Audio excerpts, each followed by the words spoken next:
Thanks so much for tuning in to the Sustainable Brown Girl YouTube channel. This show exists to provide representation for women of color within the environmental space, to share their stories, and to inspire all to be more eco-friendly every day.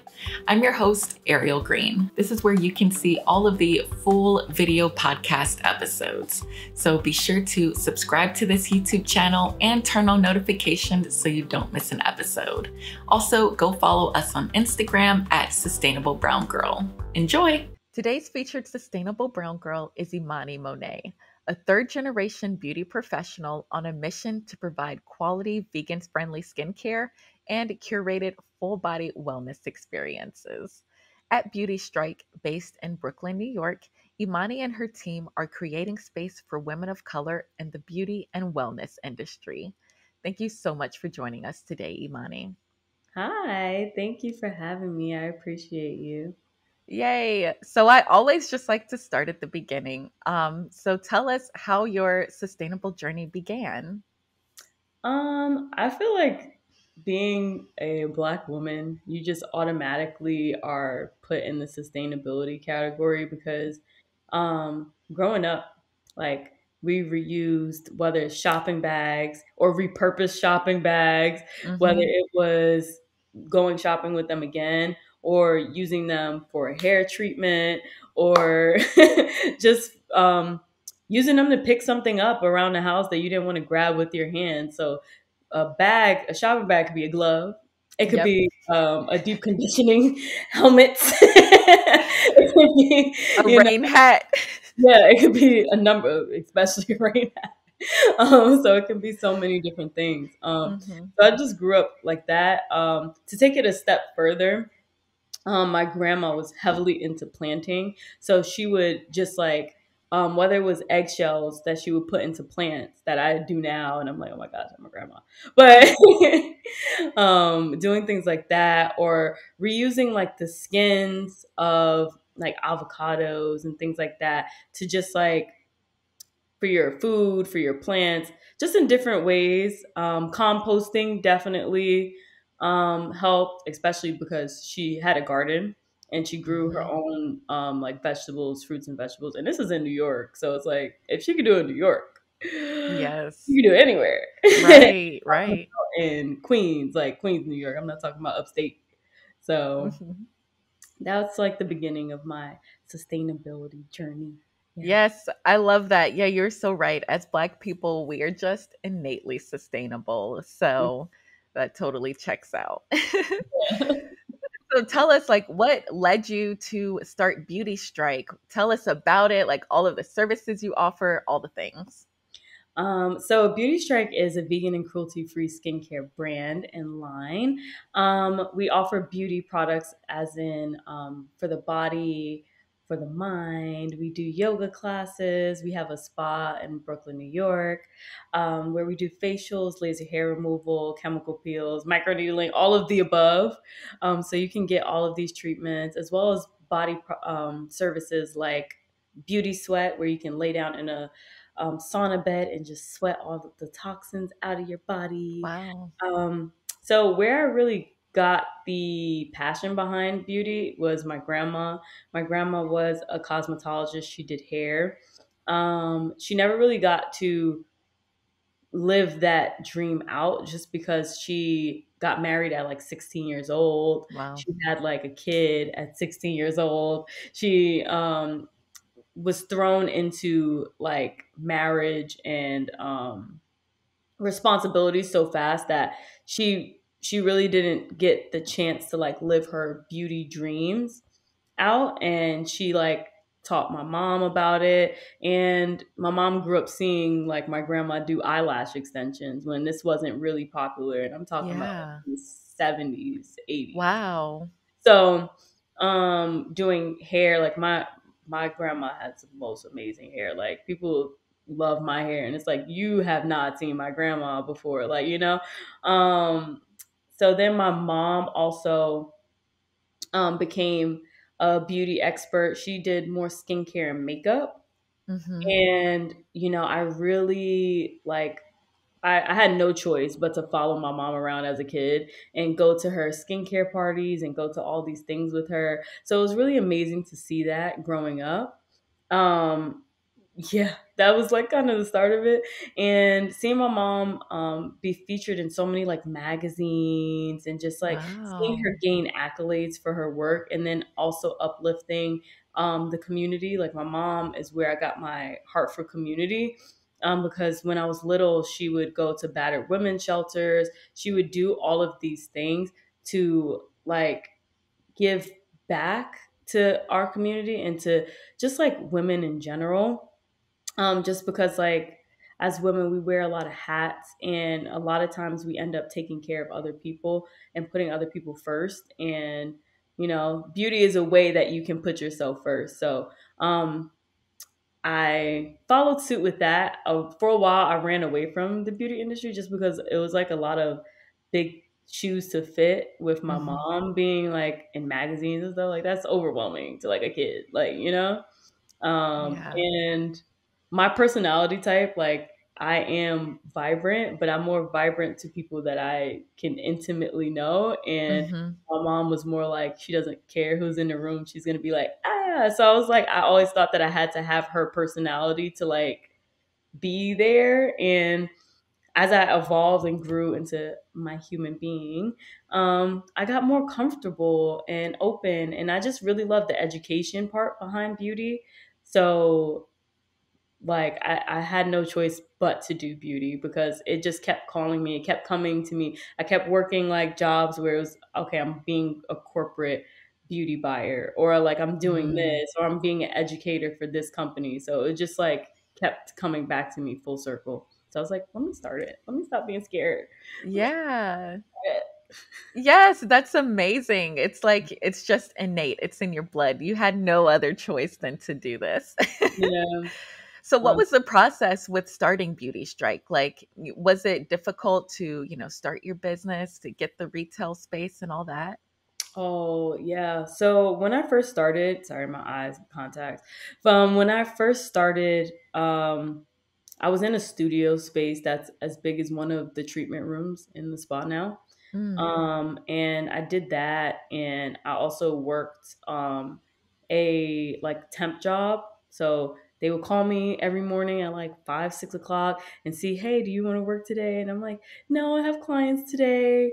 And then I wouldn't work. But hey, if I didn't have clients that day, or I only had like a few clients, at the end of the day, I would work.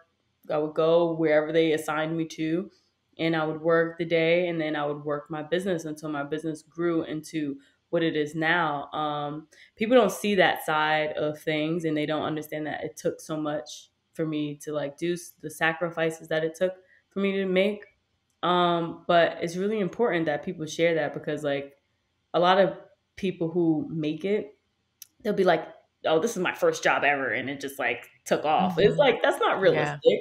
Like Right. while that might be some people's journey, that's not realistic for majority of people. Mhm. Especially people who don't come from wealth or come from family that can actually pay all their bills and they don't have to worry and they can build, build, build until it's time for them to make that deposit back into their family.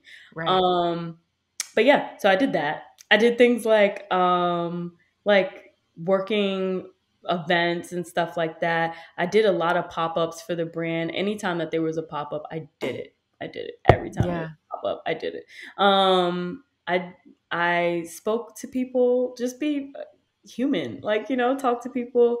I remember when every stylish girl did like panels and stuff like that. They still do, but it was more so like in New York, and I did some panels in New York, and I vended, and before like people would come to the vending section, I would be mingling and mixing with the crowd and handing out my business card. And that's something that I got from my mom.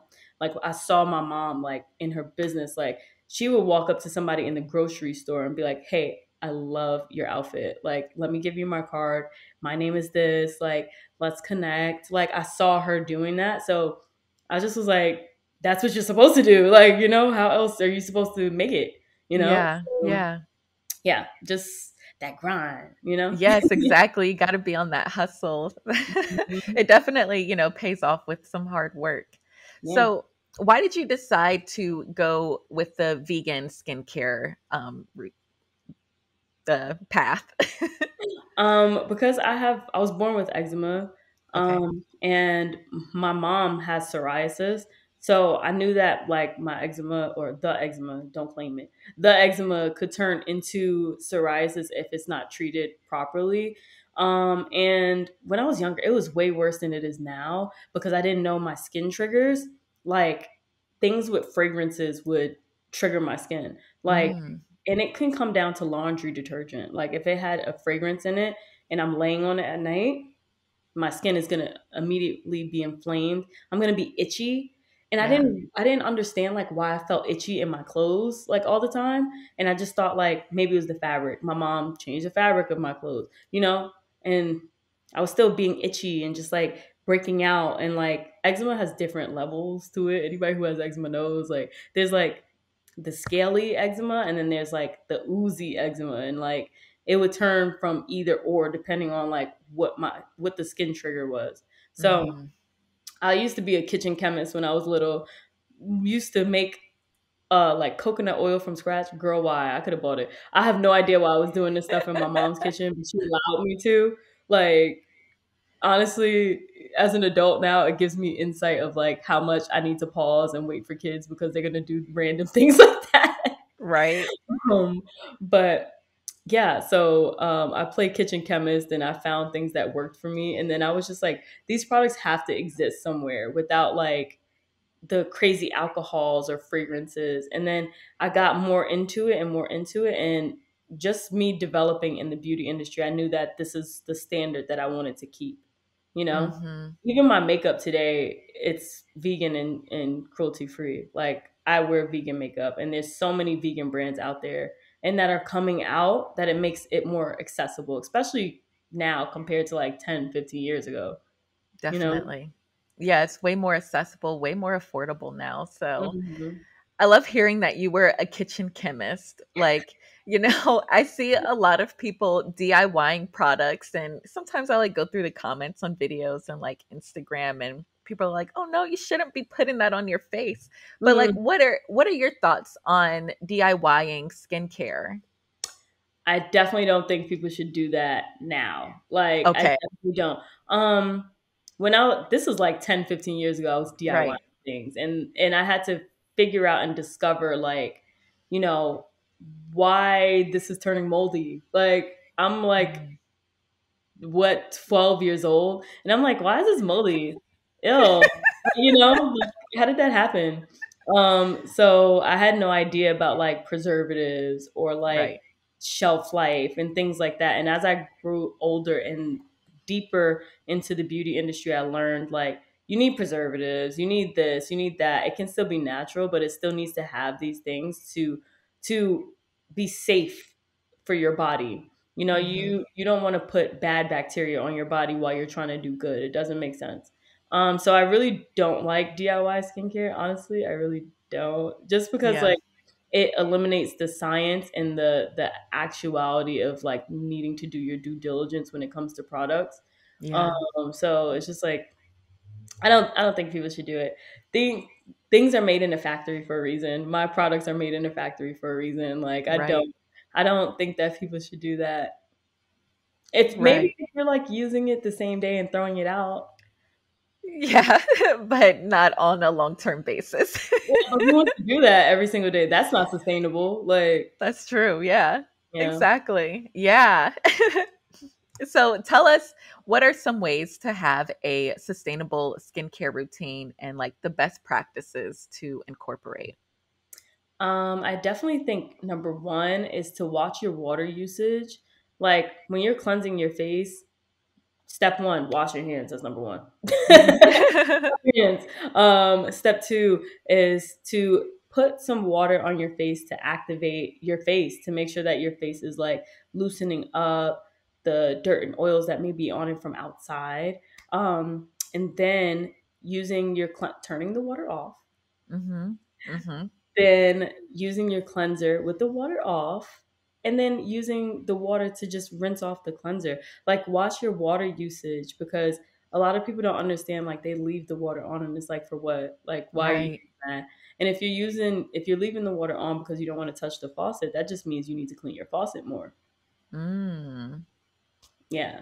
So Yes, that's a yeah. good tip. Yeah. I love right now that you like we're both barefaced. Your skin looks amazing. Do Thank you you. have any secrets on how to keep your skin clear?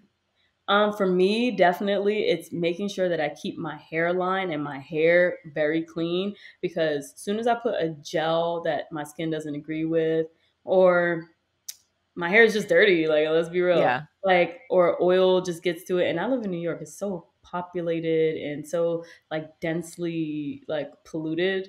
Like literally, I was on the street yesterday and I saw dirt flying in the street. Like Oh, it's gross. disgusting. It's disgusting. So it's just like making sure that you keep the things clean and protected. Protected is number one. Like I don't leave the house without an antioxidant serum. So that can be anywhere from a vitamin C, a niacinamide, a rose hip serum. Like I don't leave the house without a antioxidant because it basically neutralizes pollution. So Mm, yeah, I don't leave without that and SPF. So both of those yes. things. And then internally, it's like taking care of yourself internally, making sure you're staying active, you're moving your body in some type of way. I like to walk a lot. I don't Hmm. realize how much I like to walk until like I have friends that walk with me and they're like, when are we gonna stop? So that's what I suggest because I don't have naturally clear skin. I break out so much. So Yeah. it's just like doing these things and making these things a habit and a regimen, and then you're all set. Yeah. Yes. I love that. So tell us more about the products that you offer at Beauty Strike. Like, so you make beauty products or skincare products? Yeah, so we have a full line of skincare products, body care products, and we're coming out with some hair products. I'm super Hey. excited. We've been sitting on this line, honestly, for like 3 years. Like, Wow. and it was really the fear of just like not being accepted. Like I don't even know how to. Mm. Oh, and it sounds so weird because it's like, girl, you do all this other stuff. Like your stuff is good. Like people like your products. Why are you scared to come out with something else? But Yeah. it's just like because people's hair is so intimate to them, so is their skin. But Hmm. their hair is so intimate to them, and I just want everybody to love it. I just Hmm. want everybody to love it. Um, so we have shampoo, conditioner, a leave-in conditioner, a vegan hair gel, Oh, heck yeah. hair gel. Yes. On my head right now, but and a hair and body oil, which I really love. It's so citrusy and it smells so good, Ooh. and it's very hydrating for your skin. A lot of people, I don't know. There's like always debates about skincare and hair care. I love me a good oil, especially as a dry skin girl. Like Yes. I love me a good oil. I love me a good hair butter also to moisturize my hair and lock everything in. But we have an array of products, like we really do. So we have a full line: cleansers, toners, SPF, body products, body wash, body soap, body lotion, body scrubs. So yeah, we That's have a lot. amazing. Yes, I love that. And you came up with the formula for most of this by yourself? Yep. And we edited some things with some manufacturers and just like wanted certain products to be in our skincare. Like we had a dark spot corrector maybe a year or two ago that we took off of the line because it just wasn't featuring an ingredient that I learned to love. Like I liked it in the beginning, and as I grew into my beauty journey, I was like, this is not something that I want to keep. Hmm. So how can we redo it? And that's why we recently came out with our balancing serum, which is a dark spot corrector. But I don't like the term dark spot corrector, so that's why we named it a balancing serum, I like that. to keep everything balanced and even and just less texture. Because dark spot corrector sounds a little bit, I don't know. Yeah, But right. the kojic acid is really a great ingredient that it basically tells your skin to stop producing as much melanin in areas that are hyperpigmented, and it's just amazing because everybody has melanin in their skin, and Hmm. what makes you hyperpigment is that melanin creating more melanin than you need to kind of protect your skin. Hmm. So that products like kojic acid, products like alpha arbutin are really great at minimizing the appearance of hyperpigmentation. So yeah. Yes, that's amazing. You have such a wide array of products, and I'm so excited to see your hairline drop. Is it for like all types of hair? Thank you. So honestly, we have so many different hair textures in the store, and Uh, we've tried it on everybody in the store, like literally. So we have clients, we have employees that have literally straight bone straight hair naturally, and mhm. then we have clients that have like 1A, 1B, and then we have clients that have 2A, 2B. And then we have clients like me, like I'm a 3A through. I feel like everybody is like a mixture of A through C, Yeah, no matter their number category, because like right. in the front they'll probably have a looser, and then in the middle they'll have like a tighter, and then in the back they'll have an even tighter. So I feel like people have a mixture of curls, Yeah. most people. I'm a mixture of 3A through C, and then we have clients who have customers, clients, employees, because I've given these hair products to people to get their feedback on it. Yeah. And for A through C, like my sister's a 4A through C, so I've been trying things on her, as well as one of our employees. Her name's Safi. She has locks. Mhm. So before she locked her hair, she was trying the products and she loved it. And then she locked her hair, and then she also still uses it to like cleanse and refresh her hair. So yeah. Yeah. Wow, that's awesome. So excited to see Um, that. Can't wait to try it. excited. Yeah. So earlier you were telling us about how your mom was really into like community involvement, and I know that you've started to incorporate that into Beauty Strike too, like you have your community fridge. And Mhm. tell us about some of the sustainable and like community related practices that you do with Beauty Strike. So number one, we offer recycling for people's packages. So if you bring your bottles into us, we give you a 15% discount for bringing Nice. your old bottles into us. So we do that. We also have clothing drives a lot, which is like now, I guess people have gotten so used to it, they just drop their clothes off. I'm like, we're not doing that right now. And the places that we donate the clothing to, they actually recycle the clothing, because a lot of places they don't accept clothing, because honestly a lot of the donation based clothing companies, they actually resell, and a lot of people don't understand that these companies actually resell to like other countries. Hmm. um but the company that we use, they actually recycle the items, especially if they're like ripped towels and stuff like that, because a lot Yeah. of companies won't accept that stuff. So we do that. And just like other things, like having community discussions and conversations and having yoga classes, I feel like that brings people together so we can share our experiences and what we're going through, and just like enable and educate and have other people know like you're not the only one. Right, exactly. What made you want to incorporate like the yoga practices? And I think you do a book club too occasionally. We haven't done a book club in like 2 years. Oh, I really want to have that yeah. back, but I'm just like, do we do it in person? Do we do it online? Do we do it this, Right. that? Like, I'm like so confused on how we do that again. But I would really like to start again. Honestly, it's been Hmm. on my heart for so long. And I got to connect with so many awesome people. Like, it was really great.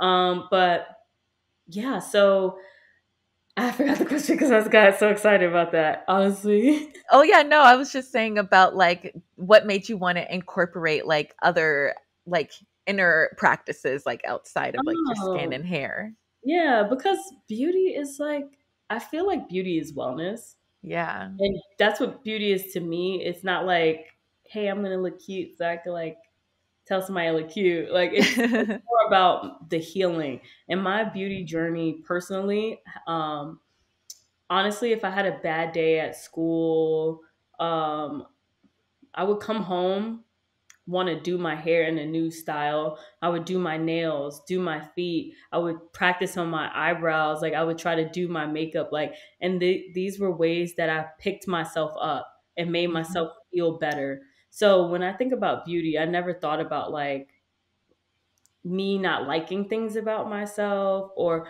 me trying to fit into a standard that I never was going to fit into in the first place.